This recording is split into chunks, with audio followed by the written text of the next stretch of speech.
মাকে আনতে যাওয়ার একটা ছোট্ট ভিডিও আমি তোমাদের সাথে শেয়ার করছি। তো আমরা সবাই মিলে চলে গেছিলাম মাকে আনতে।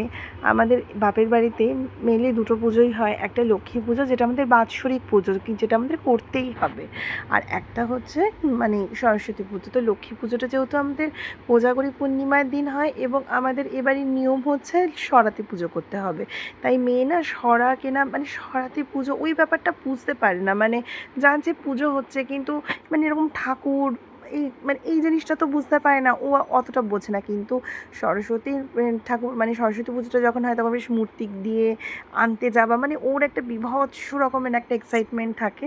আর সেম জিনিসটা আমি যখন ছোট ছিলাম তখন আমার মধ্যেও ছিল। আমি বাবাকে শুধু বলতাম কেন আমাদের লক্ষ্মী মূর্তিতে পুজো হয় না। তো যাই হোক, তারপরে আমরা মাকে সবাই মিলে বাড়িতে নিয়ে চলে এসেছি।